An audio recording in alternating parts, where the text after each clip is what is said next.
Morena Collective, and welcome to my channel, Tarot by Amber Sun, ko Amber Tuku Ingoa. My name is Amber and I'm going to be doing a collective reading. So let's get into it. If this resonates for you, feel free to like, comment, subscribe, and that will help to support my channel.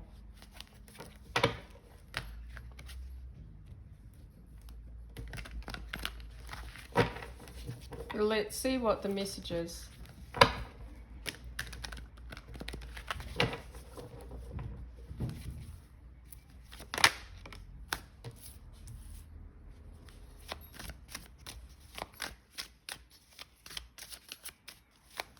I'm using the Chakra Wisdom Tarot. And then I'm going to clarify with the Osho Neo Tarot.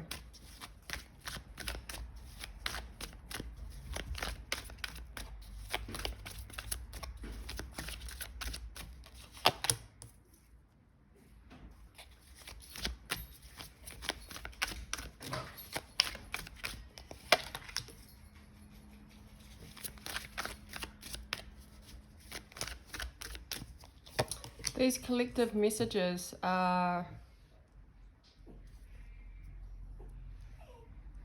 channeled storylines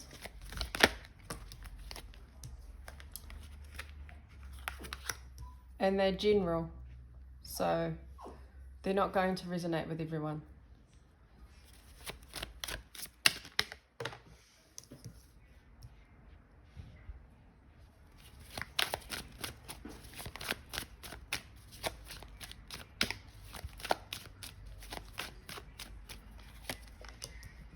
Cool.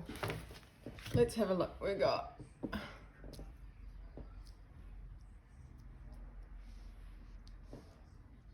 Five of Cups, Four of Coins, Seven of Swords, the Magician, the Fool, the Nine of Coins, the Ace of Swords, and then the World.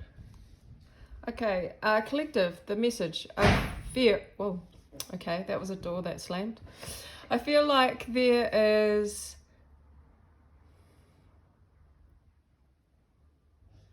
a situation here in this storyline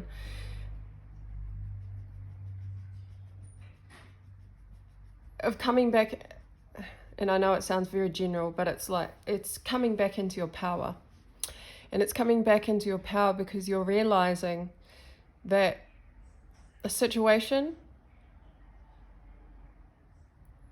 was effectively, and you may not realize this yet, but this may help to awaken the collective, but there is a situation here where you know that you have been a part of the process or a part of the problem.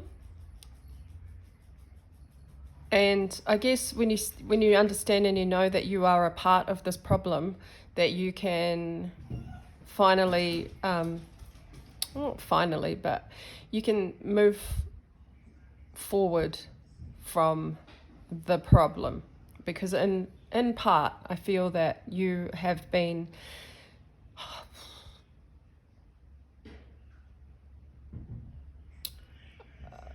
this first card is wallowing, right? You're wallowing. A lot of us have been wallowing in this self-pity or this emotional stalemate from a past situation, and you've been holding on to the past. Holding on to the past is a huge barrier, but when you can't see it because you're in it and you're used to it, and it may be a cycle, a continuous cycle that you go through continuously, it's comfortable. It's a comfortable feeling to be regretting the past, to be looking at the past, to be looking at why things didn't happen this way, or to be thinking,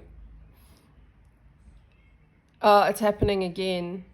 This is just a part of my cycle. In fact, it's not a part of a cycle. It's something that you're consciously aware of or subconsciously, but you're aware of this cycle, this particular cycle that keeps you stuck in the past and keeps you regretful and keeps you thinking back why did this happen? Why me? Why did it happen to me? Why did I put myself in? Why did I have to experience this disappointment in the past? Which in turn gives you a sense of regret, which in turn makes you feel like you can't get out of this loop. And it's just the dog running around. He's happy. So these three cups of regret that we keep looking back on, we hold on to them because they can be comfortable, right? It's comfortable to be in this melancholy, to be in a state of, because it's familiar. And I see here for the collective that by holding on, and we all do this, but I feel like there's some kind of shift happening now because there's something that you've been attached to directly related to the past that seemed comfortable and familiar, and it's really lovely to wallow. This can also be some form of depression, but it's connected to the heart space, and by holding on it gives a sense of comfort, but we don't allow for the new to come through. And it's always kind of a theme that I seem to be talking about with progressing. And it's coming through because there's an acknowledgement.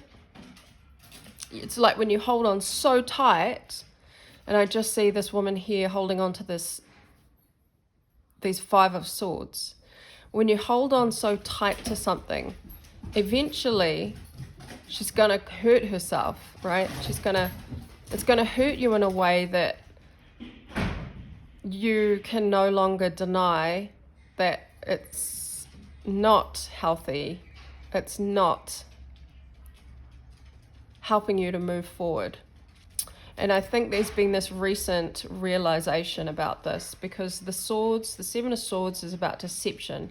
When you deceive yourself, when you are deceiving yourself through living and going back to a cycle that is not in the reality. It's not in the now. So this collective who the storyline resonates with, there's something here about holding on so tightly to something, to the past, that it hurts.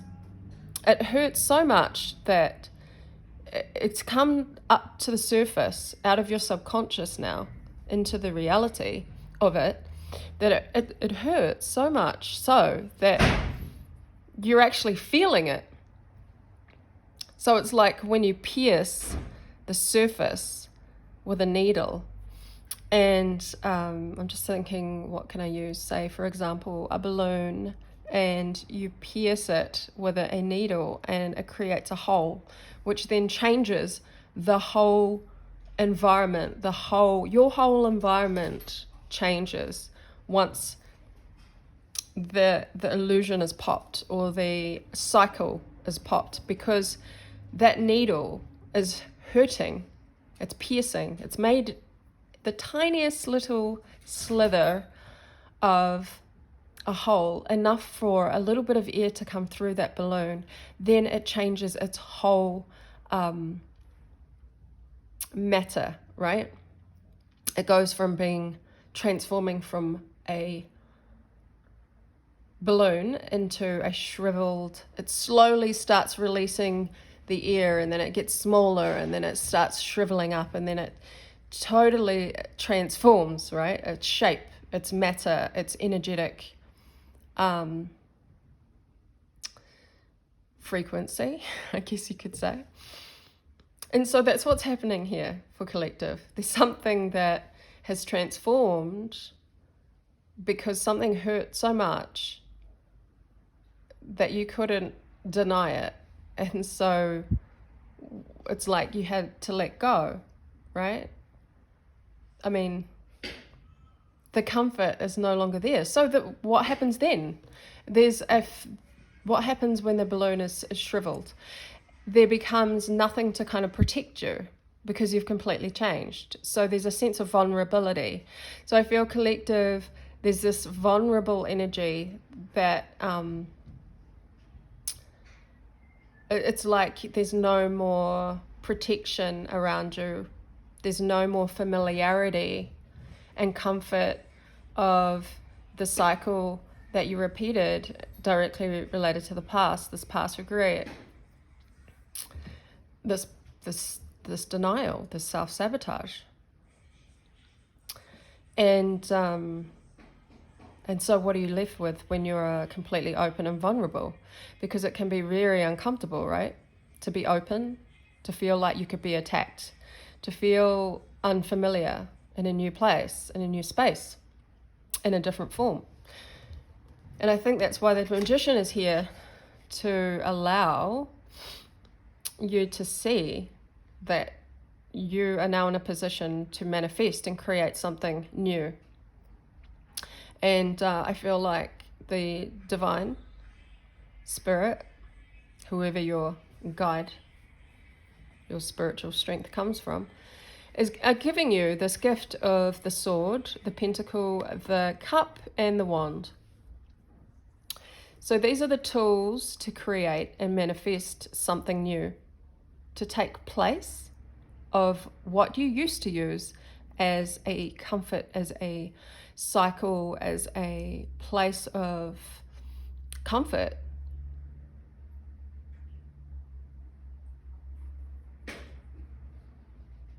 And it had to happen.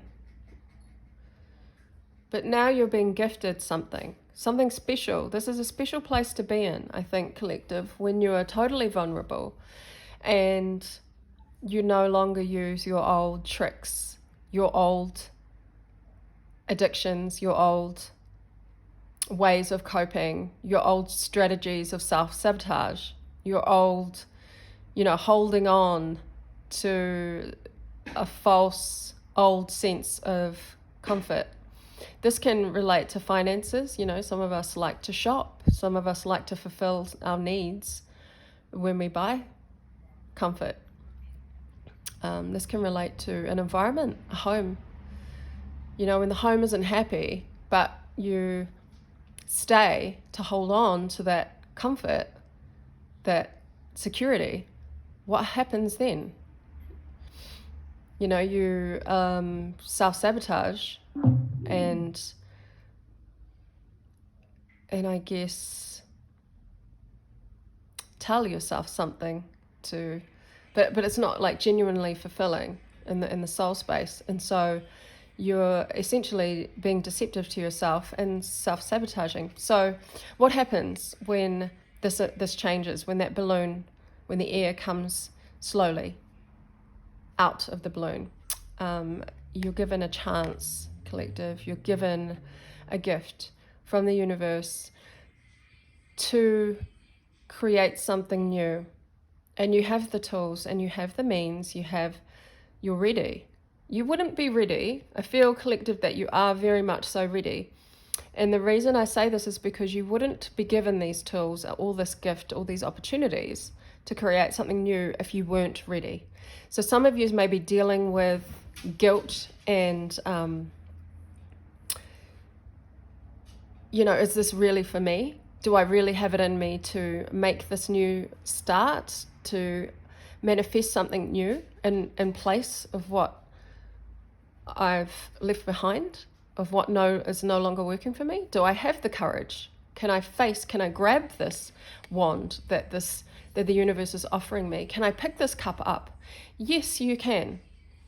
And I would say do it, because even if you're feeling unsure, or like you're not good enough, or guilty, or that, you can actually have what it is and create, what it is that you want, or what it is that you need to manifest, because the Fool comes next, and the Fool takes a chance. He takes a leap of faith. Taking a leap of faith is freaking hard when you don't have the security that you used to hold on to, and the illusion or the deception is revealed to you. All you know is that you can't go back, but you can go forward. But it does take faith. It does take a lot of faith. Faith in yourself, faith in the process, faith that if you take one step at a time, you will be guided in the right direction. If you pick up these tools, you're going to be able to actually utilize them, use them for good, have good intentions and have faith. So this taking a leap of faith, this falling or taking a leap off the cliff into the unknown is scary, especially when you have been vulnerable, when you're in a vulnerable space. But I just want you to know that I think when we're in this vulnerability and this sense of like, am I good enough? Can I do this? This is scary. I think that's the moment when we do need to take the leap of faith, collective. We do need to go full force ahead and really take on the energy of fuck it, just do it, just leap, see what happens. I mean, what's the worst that could happen? What could happen is the 9 of Coins, self-sufficiency, self-reliance, self-confidence, independence, abundance within yourself and your environment, and being where you were always wanting to be, but afraid that it wouldn't manifest.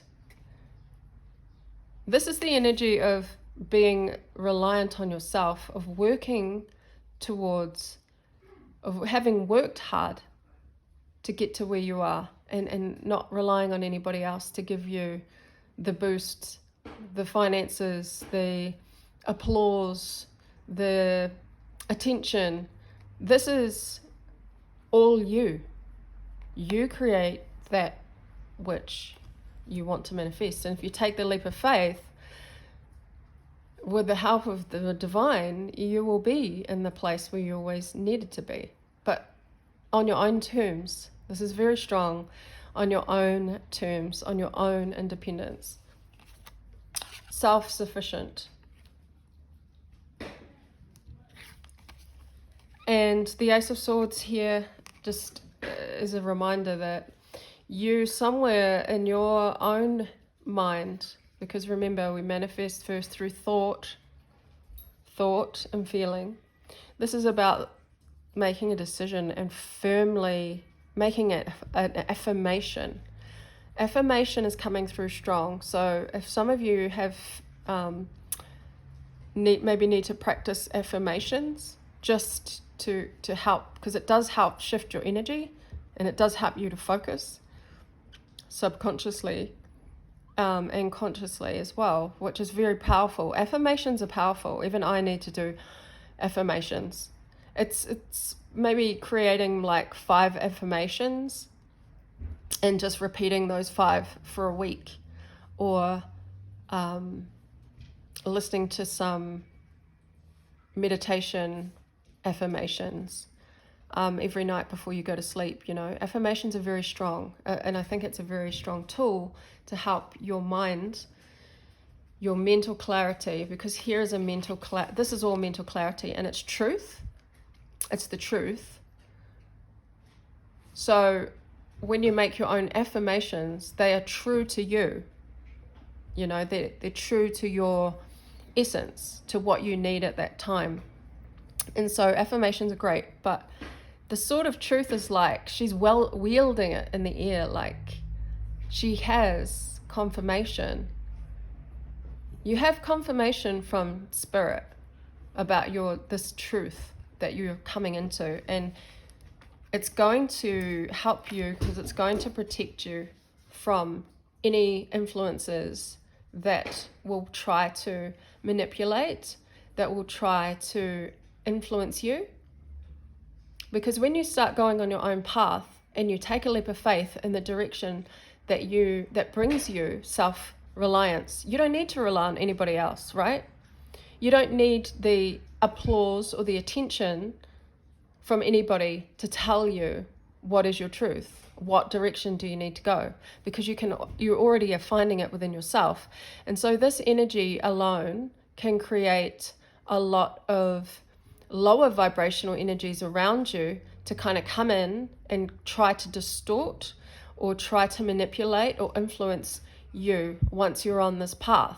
Because for some reason, your energy and your light, because you find your own truth, attracts these lower vibrational energies to you in a way that they want to grasp what you have. And if you don't have it already, you will use manipulative tactics to try and get what it is that person has or what it is you have, collective, because you're shining. So we need to be aware about that process when we are coming into, a clarity of mind, because we're manifesting something new for ourselves. We're trying to manifest a new level, a new timeline, and a new chapter, because we've closed out and we're closing out the old chapter. The world is it's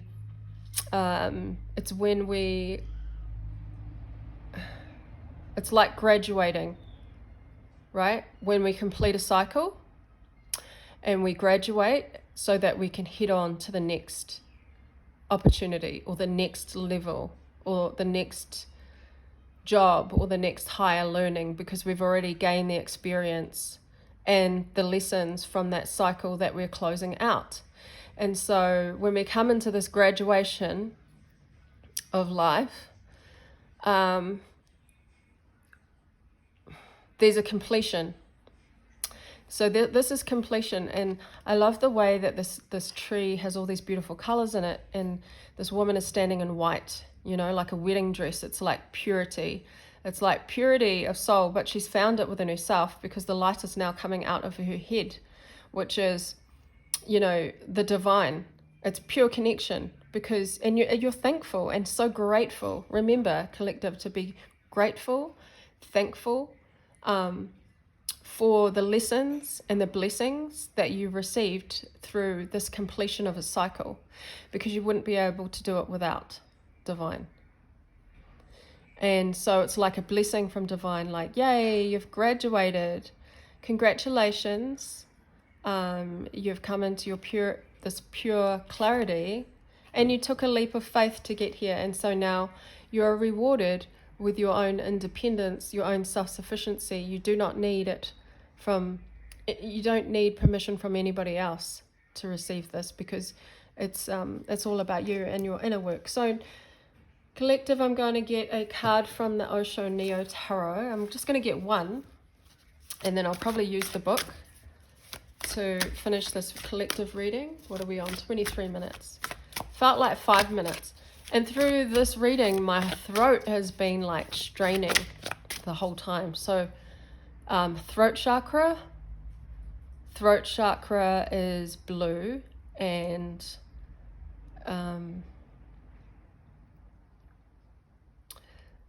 if my throat chakra is straining throughout this reading, it's because I feel like there's some energy around that doesn't want me to speak about this, or perhaps there are people around you that don't want you to find this truth, or they don't want you to come to the realization of this truth within yourself, because then that means that you won't be reliant on them to lift you up. You won't be reliant on them to give you the validation, because in validating you, there's people or low vibrational energies around you. This is how they get their power, through giving you validation, because it makes them feel better. It makes them feel like they are powerful in some way, that they are useful. But they need to find their own truth so that they can come to their new chapter And that's what I'm feeling. This energy is like straining on my throat. Well, okay. We've had a couple of cards come out, so I'm going to use... Oh, well, you got two, collective. Awareness. Wow, this is exactly what this process is. This process, see how his eyes are huge? Like he has realized, he's come to an awareness that this cycle, this old cycle of going back to the past for comfort and security, because to the point where it started to hurt so much that you had to let go. It's like the Seven of Swords, you know? She's holding on to the swords here, but they start to hurt and cut. And it's that awareness, because when you physically hurt yourself, you feel it, right? All of your awareness goes into that area. That needle I talked about with the balloon, that little dot that starts to slowly release air. That is like, once that happens, there's a transformation, because you become aware of your own self-sabotaging ways. You become aware that what you were doing was just a repetitive cycle. And this awareness leaves you changed. It leaves you open and vulnerable, because you know now what you didn't know before. And once you know and are aware, you can't go back. You have to move forward. But you move forward in a way that is, how do I create? What do I want to create that is new? Because I can't go back. And the divine is giving you the tools, collective. It's like when you wake up and smell the coffee, you know. It's like one day you were doing this, thinking this, and then the next day you have an awareness and it completely changes, because you can't go back. Oh, single pointedness. Look at that. I love it. This can relate to the metaphor I was using with the balloon and the needle. The needle is like the single pointedness of that needle. Once it hits, it creates a tiny hole which then changes. If you can focus on that point, and she's got this bow and arrow, she's about to release this arrow. But the meaning in this particular deck is, see the scroll that he is letting go of the scroll? So in this story, the idea of releasing the scroll is that in the scroll is all this knowledge that he's been taught. He's been taught, you know, all these ways of the world through his gurus or his masters, and they have this set kind of rules, and I guess you could call it like academic knowledge. But he's releasing it because he's following. He meets this woman, and she is very intentional with her mentality and what she's doing, and she's very focused, singly focused, in fact. That he realizes that he's been learning all of this knowledge, but he hasn't been living it, and he hasn't been putting it into action. So there's a message here about you could know, you could be, I don't know, you could have all the qualifications and have all this knowledge, but this knowledge means nothing if you do not use it practically and apply it intentionally. You apply it to the physical world, right? And this requires a certain leap of faith to release what you thought, all this knowledge that you had, and to just start living it. That is a leap of faith in itself. But this woman here, this is how she is living her life. So there's an awareness now that what you knew isn't exactly what you know, if that makes sense. You know, you've got to live, you've got to take a leap of faith towards what it is that you know is your truth. So with that, collective, I'm going to leave this reading. I could go on. I hope if anyone resonated with this, that you were able to take something from it, and I'll see you again next time. Ka kite anō.